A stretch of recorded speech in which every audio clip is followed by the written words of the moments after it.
देखिए बच्चों, एटम के बारे में मैं आपको बताऊंगा। एटम को हम स्मॉलेस्ट पार्टिकल भी कहते हैं। स्मॉलेस्ट पार्टिकल, स्मॉलेस्ट पार्टिकल,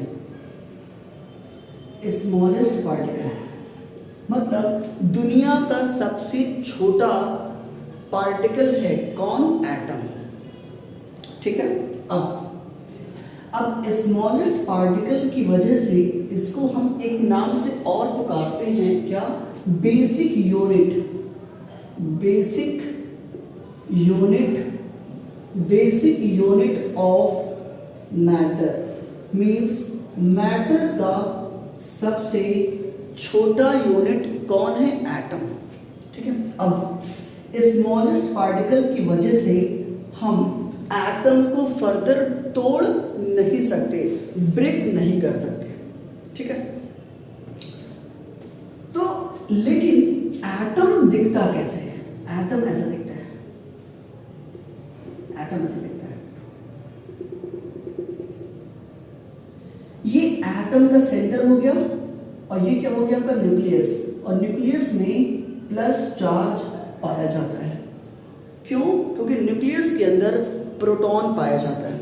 अब ये जो आपका ये जो बना हुआ है ये आपका ऑर्बिट है। ये क्या है सर? ऑर्बिट। और ऑर्बिट में इलेक्ट्रॉन ऐसे प्रेजेंट होते हैं और इलेक्ट्रॉन न्यूक्लियस के चारों तरफ रिवॉल्व करते रहते हैं। अब इस न्यूक्लियस के अंदर ये जो न्यूक्लियस है आपका, ये जो न्यूक्लियस है, इस न्यूक्लियस को हम ऐसे लिख सकते हैं। न्यूक्लियस के अंदर दो चीजें पाई जाती हैं, क्या? Proton and neutron. Proton plus neutron, proton plus neutron. और इन्हीं को मिला के बोलते हैं क्या? न्यूक्लियॉन्स। क्या बोलते हैं? न्यूक्लियॉन्स। न्यूक्लियॉन्स।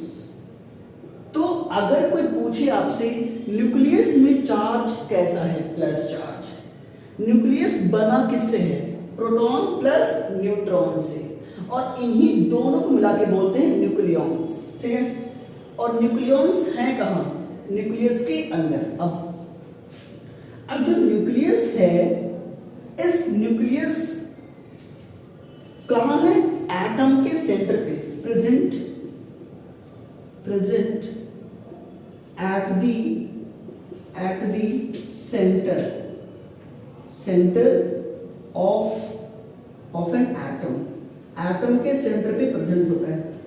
अब और जो इलेक्ट्रॉन है वो इलेक्ट्रॉन कहाँ है?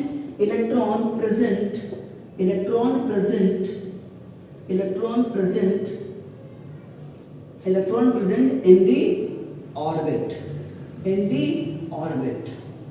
ऑर्बिट या फिर इसी को शेल कहते हैं, इसी को शेल कहते हैं। और इलेक्ट्रॉन इसी शेल में पाए जाते हैं और इलेक्ट्रॉन न्यूक्लियस के चारों तरफ रिवॉल्व करते रहते हैं। ठीक है ना। तो ये कुछ बेसिक चीजें हैं एटम के बारे में। ठीक है। Thank you.